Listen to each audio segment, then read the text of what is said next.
أعوذ بالله من الشيطان الرجيم بسم الله الرحمن الرحيم الحمد لله الذي هدانا لهذا وما كنا لنهتدي لولا أن هدانا الله لقد جاءت رسل ربنا بالحق والصلاة والسلام على سيدنا ونبينا وشفيع ذنوبنا وحبيب قلوبنا وطبيب نفوسنا مولانا ومقتدانا أبي القاسم المصطفى محمد اللهم صل على محمد وعلى آله الطيبين الطاهرين المعصومين المظلومين ولعنة الله على أعدائهم أجمعين.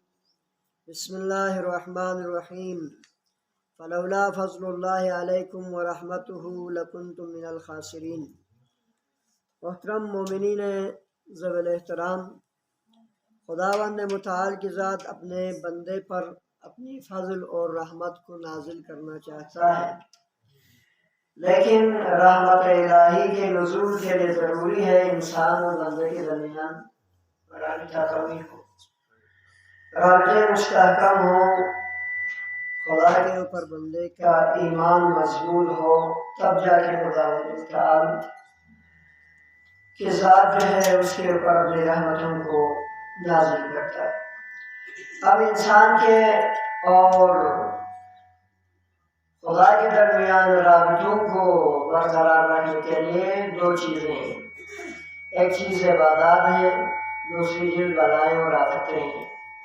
یہ بلائیں اور یہ آفتیں جو ہے وہ ہمیں خدا سے نزدیک کرنے اور قرب پروردگار کا وسیلہ بنتے ہیں.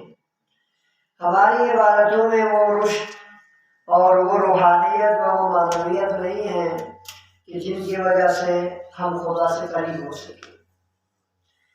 ہمارے اخلاق میں اور ہمارے ایمان میں وہ مضبوطی نہیں ہے کہ ان کی وجہ سے ہم جو ہے خدا کے قریب ہو سکیں. ایک چیز رہ گئی جس کی وجہ سے امید ہے کہ خدا ہمیں اپنے قریب کرے، وہ ہے بلائیں اور مصیبتیں. جب انسان کے اوپر بلائیں آتی ہے، مصیبتیں آ جاتی ہے، تو اس وقت انسان جو ہے خدا کو یاد کرنے لگتا ہے. عبادت تو وہ ہے کہ جس کے اوپر ہمیں غرور آ جاتا ہے، اور معمولی سی کوئی بندہ عبادت کرنا شروع کر دے تو وہ اپنی عبادت پہ ناز کرتے ہیں اور اپنی عبادت کو ہی جو ہے اپنی تباہی کا وسیلہ اور ذریعہ بنا بیچتا ہے. لہٰذا ضروری ہے بندے کو، انسان کے لیے ضروری ہے کہ وہ کیا کرے، بلا اور آفتوں کے وقت میں خدا کو یاد کرے. تو آج جو بلائیں انسان کو خدا کی طرف سے عطا ہے، بعض عرفاء بھی بڑے بڑے عارف ہوتے ہیں، اہل معرفت، جب ان کے اوپر کوئی بلا نہیں آتے تھے، یا بیماری یا کوئی مشکل یا کوئی سختی نہیں آتی تھی، تو وہ پریشان ہوتے تھے. کیوں؟ اس لیے کہ شاید خدا نے ہمارے اوپر سے نظر اٹھا لیا ہوگا، نظر رحمت ہمارے پر نہیں ہوگی، اس وجہ سے ہمارے اوپر رحمت نازل نہیں ہوتی ہے.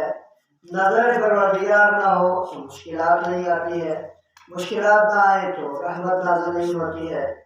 اس لیے اہل معرفت دعا کرتے تھے پروردگار اپنی نظر ہمارے پر کرے تاکہ ہمارا مقام بلند ہو سکے، تاکہ ہمارا جو ہے وہ رحمت کے لیے ہمارے پر آپ کی نگاہ رہے. ایک عالم نے بہت خوبصورت انداز سے بتا دیا، انسان اور خدا کے درمیان خدا نے تین چیزوں کو رکھا ہے. ایک تار ہے، ایک تور ہے، اور تیسرا جو ہے وہ تیر ہے. تار کیا ہے؟ تار یہ ہے کہ جب انسان اپنے پروردگار کو یاد کر کے روتا ہے، آنسو بہاتا ہے، مناجات کرتا ہے، یا قرآن کی آواز میں تلاوت کرتا ہے، تو اس وقت جو ہے خداوند متعال کو وہ آواز بہت پسند ہوتا ہے. خدا ان آوازوں کو محبوب رکھتا ہے، چاہتا ہے جن آوازوں سے لوگ راز و نیاز کر کے روتے ہیں، جن آوازوں کے ذریعے لوگ قرآن کی تلاوت کرتے ہیں اور مناجات کرتے ہیں، خدا ان آوازوں کو بہت پسند کرتا ہے۔ لہذا یہ تار ہے خدا اور انسان کے درمیان موصل ہونے کا، رابطے برقرار ہونے کا تار ہے یہ مناجاتیں، یہ آوازیں، تلاوت قرآن، یہ صدائے ملکوتی، یہ تار ہے۔ دوسری چیز فرماتے ہیں کہ طور کیا ہے؟ طور کا مطلب یہ ہے کہ یہ مناسبتیں میرے اور آپ کے مقام کو بلند کرنے کے لیے ہے، میرے اور آپ کے درمیان، میرے اور خدا کی، ہمارے اور خدا کے درمیان رابطے کو مضبوط بنانے کے لیے خدا نے متعلق مناسبتیں رکھا ہے۔ مناسبتوں سے مراد کیا ہے؟ یہ شب قدر ہے، یہ شب عاشور ہے، یہ شب جمعہ ہے، یہ 15 شعبان کی، نیمہ شعبان کی راتیں ہیں، یہ ایام آیات ہیں، مجالس ہیں، یہ ساری چیزیں خدا متعال کے کوئی فائدے کی چیز نہیں ہے، خدا نے رکھا ہے۔ ان کی وجہ سے شاید بندے اور خدا کے درمیان رابطے برقرار رہے۔ کبھی یہ نہیں سوچنا کوئی بھی میری وجہ سے شب قدر ہے، میری وجہ سے مجالس اور محافل ہے، نہیں، ہماری حیثیت ہی کیا ہے کہ جو ہماری وجہ سے یہ مناسبتیں ہوں۔ ہزاروں لوگ آ کر چلے گئے، مر گئے، ختم ہو گئے، لیکن مناسبتیں آج بھی دنیا میں موجود ہیں۔ بس ہماری وجہ سے مناسبتیں نہیں ہیں، بلکہ مناسبتوں کی وجہ سے ہم ہیں۔ ہمارا اگر نام و نشان ہے، وجود ہے، تو ان مناسبتوں کی وجہ سے۔ ہمارا خدا کے درمیان اگر کوئی رابطہ موجود ہے تو ان مناسبتوں کی وجہ سے۔ لہذا عزیزوں، ایک چیز ہو گئی تار، دوسری چیز جو ہے وہ طور، یعنی یہ مناسبتیں جو خدا کو انسان سے ملاتی ہیں۔ تیسری چیز ہے تیر۔ تیر ہے بلائیں۔ تیر کیا ہے؟ آپ نے تیر کو دیکھا ہے نا؟ تیر، شکاری جب تیر کو مارتا ہے تو کیا ہوتا ہے؟ شکار پہ جا کے اصابت کرتا ہے۔ اصابت کس کہتے ہیں؟ لگنے کو۔ قرآن مجید میں بلاؤں کو مصیبت کہتے ہیں، کہتے ہیں نا مصیبت۔ مصیبت کسے کہتے ہیں؟ چونکہ تیر اصابت کر گیا، بندے کے اوپر مصیبت آ گئی تو وہ تیر پروردگار لگ گیا بندے کے اوپر۔ یعنی کہنے کا مطلب یہ ہے کہ خداوند متعال اپنی نظر جب بندے کے اوپر، نظر کا وہ تیر جب بندے کے اوپر کرتا ہے تو وہ بندے کے اوپر لگ جاتا ہے۔ اسی لیے خدا نے قرآن میں فرمایا یہ مصیبت یعنی اصابت سے ہے، اور اصابت کا مطلب یہ ہے نظر پروردگار کا لگ جانا۔ لہٰذا اسی لیے اہل معرفت کے اوپر جب جو ہے بلائیں آتے تھے وہ شکر کرتے تھے، پروردگار تیرے شکر کی تیری نگاہ کم از کم میرے اوپر پڑ گئی۔ جن کے اوپر نگاہ پروردگار ہی نہ ہو ان کے اوپر کچھ نہیں ہوتا ہے، وہ آرام اور راحت سے زندگی کر رہے ہوتے ہیں، لیکن اس دنیا میں ان کے لیے بہت سختیاں ہیں جو نظر پروردگار سے محروم رہے۔ لہذا نظر پروردگار کا ہونا نہایت ضروری ہے۔ آپ دیکھتے ہیں نا کہ حضرت یوسف علیہ السلام کو بہاریوں نے کیا کیا؟ کنواں میں پھینکا۔ مصیبت شروع ہو گئی حضرت یوسف علیہ السلام کے اوپر۔ تو مصیبت شروع ہو گئی، جس دن یوسف کو کنواں میں ڈالا گیا اسی دن سے حضرت یوسف کے اوپر بلاؤں کا آنا شروع ہو گیا۔ اور آپ کے خدمت میں عرض کروں، یہ سلسلہ جس دن کنواں میں پھینکا ہے اس دن سے لے کر تخت مصر تک پہنچنے میں 20 سال لگ گیا۔ یہ 20 سال کا عرصہ حضرت یوسف کے اوپر طرح طرح کی مصیبتیں عائد ہوتی رہی۔ کنواں میں پھینکا گیا، موت کا خطرہ تھا، لیکن حضرت یوسف نے کہا پروردگار کی طرف دھیان ہے، میں شکر کروں گا۔ بازار میں فروخت ہوا، اگر خواتین سننا چاہیں گے تو بازار میں فروخت ہوا، یوسف نے کہا کہ میں خدا کے ہاں شکر کروں گا، یہ بھی خدا کی وہ نظر ہے۔ اور اسی طرح زندان میں بھیجا گیا، قید میں رکھا گیا، یوسف نے کبھی زبان سے حرف شکایت نہیں نکالا، کہا کہ یہ بھی اللہ کی نگاہ ہے، میں تو شکر کروں گا کہ اللہ میرے پر نگاہ کر رہا ہے. کتنی بڑی بات ہے ہمارے اندر ایسی کوئی جرأت کوئی ہمت مصیبتوں میں ہم کہے مشکلات میں ہم کہے پروردگار تیری امتحان ہے تیرا امتحان ہے تیری نظر کرم ہے کہ تو نے مجھے اپنے نظر میں رکھا. نہیں کہتے ہم ہر شکایت زبان سے نکالتے. ایک یوسف نے صبر کیا. خداوند متعال نے پورا ایک سماج کو یوسف کی اس صبر سے بہرمند کیا. پورا ایک معاشرے کو یوسف کی صبر کا نتیجہ دیا. توجہ ہے نا مجھے. پورا ایک معاشرے کو تباہی سے فقط بچایا یوسف کی صبر کی وجہ سے. اگر معاشرے میں کسی آدمی پر خدا نہ کرے کوئی بلا آ جائے تو یہ معاشرہ اس اور بلا آنے کے بعد اگر وہ صبر و شکر کرے خدا کی درگاہ میں تو یہ اس کی وجہ سے اس کی صبر و شکر کی وجہ سے پورا معاشرے کو نجات ملتا ہے. نہیں تو کم از کم اس کے گھر والوں کو نجات ملتی ہے. حضرت یوسف نے مصیبتوں پہ شکر کیا. خداوند متعال نے یوسف کی صبر کی وجہ سے پورا معاشرے مصر کو قحط ساری سے نجات دیا. قرآن میں موجود ہے قحط آنے والا تھا اور قحط حتمی تھا اور قحط ساری پورے مصر کو لپیٹ میں لینا تھا. ایک یوسف کے اوپر خدا نے امتحان لگایا صبر و شکر کیا. اسی بندے کو تحت مصر کے براجمان کیا اور اسی کی وسیلے سے پورا مصر کو قحط سے نجات دلایا. کتنی بڑی بات ہے. نظر رحمت پروردگار نہیں ہے کیا؟ میں شروع سے کہہ رہا ہوں کہ رحمت پروردگار نازل ہونے کے لیے خدا کے قریب ہونا چاہیے. قرب پروردگار حاصل ہوں گے تب جا کے نظر رحمت ہوگی نا, اور تھوڑی ہوگی دور رہ کر. قرب پروردگار کی حصول کے خدا انسان سے امتحان لے. ان امتحانات اور ابتلاءات میں مجھے اور آپ کو پورا جو ہے ایمانداری کے ساتھ اترنا ہے. حضرت یوسف نے صبر کیا, پورے مصر کے معاشرے کو نجات دی خدا نے. اور کیا کیا؟ یوسف نے صبر کیا. یوسف کے بھائیوں کے 11 بھائیوں کے تمام گزشتہ گناہوں کو معاف کر دیا. اب یوسف کی صبر کی وجہ سے. نہ صرف یہی, حضرت یعقوب علیہ السلام کا اتنا بلند مقام نہ تھا.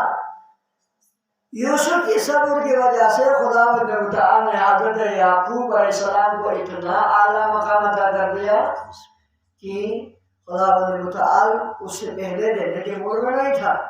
ایک یوسف کے اوپر امتحان لگایا, اس کے اوپر صبر کیا, شکر کیا. خدا نے اس سارے طبقات کو کامیابیاں اور بلندیاں اور گناہوں سے نجات اور مصر کو بھی نجات عطا کر دی. لہٰذا رابطہ پروردگار بہت ضروری ہے. خالق و مخلوق کے درمیان ایک کنیکشن, اور وہ کنیکشن بھی مضبوط کنیکشن ہونی چاہیے. وہ کنیکشن, وہ رابطہ بھی جو ہے نا, وہ مادیات اور دنیا داری سے ہٹ کے اخلاص کی بنیاد پر ہونی چاہیے. اگر ایسا ہو تو خداوند متعال مجھے آپ کو اپنی رحمت کے لیے مستحق قرار دیں گے. حضرت بس میں بہت مختصر کرتے جا رہا ہوں. حضرت یوسف علیہ السلام تخت پر پہنچے تو ایک دن جو ہے وہ اپنے حجرے میں یا اپنے گھر یا کاخ میں بیٹھ کر باہر کی طرف نظارہ کر رہے تھے. تو دیکھا کہ کھڑکی سے دیکھا کہ ایک نوجوان جو پرانی لباس کے ساتھ پھٹے پرانے کپڑے پہن کے جا رہے ہیں. جبرائیل نازل ہو گئے ہو کے حضرت یوسف سے عرض کیا, یا یوسف وہ جو ادھر سے گلی سے جو پھٹے پرانے لباس پہن کر نوجوان جا رہے ہیں, کیا آپ جانتے ہیں یہ کون؟ یوسف نے کہا میں نہیں جانتا ہوں یہ کون ہے.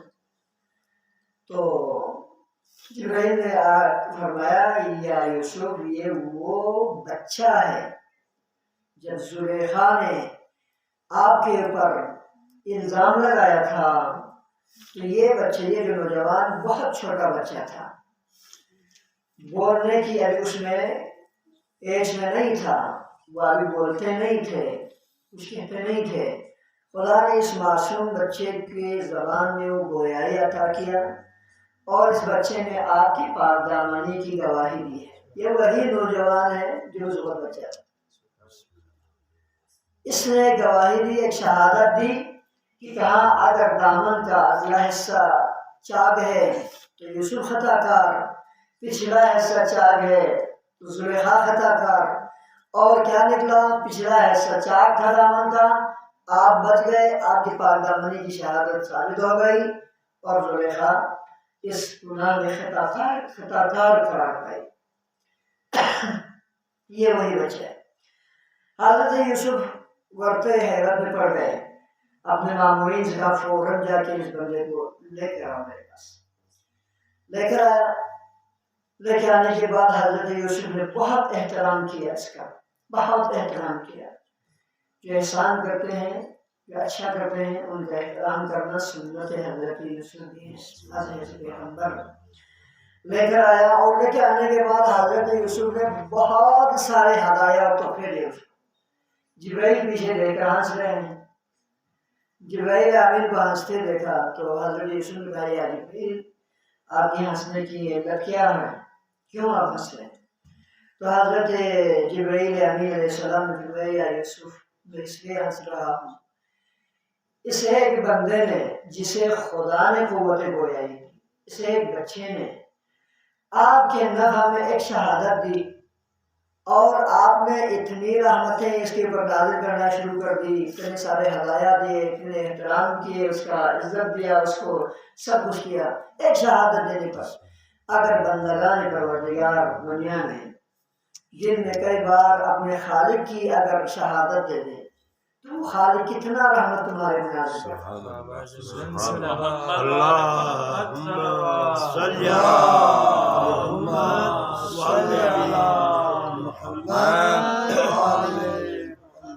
بس ضرورت اس عمل کی ہے کہ ہم اپنے خالق کی توحید اور اپنے خالق کے احسان کی قدر کریں۔ خدا انشاءاللہ ہمیں اپنی رحمت علیہ میں شامل فرمائیں گے۔ پروردگار جہاں کا اہل بیت اطہار علیہ السلام ہم سب کی مشکلات دنیوی و اخروی حل فرما، سب کے رزق میں، عزت میں، دولت میں، صحت میں برکت عنایت فرما۔ پروردگار جہاں کا اہل بیت اطہار ہمیں ایک بہترین مخلوق پروردگار جس کا رابطہ خدا سے مضبوط ہونے کا شرف عطا فرما۔ پروردگار ہماری قلیل عبادتوں کو اپنی درگاہ عالیہ میں قبول فرما۔ رحم اللہ من قرأ الفاتحہ۔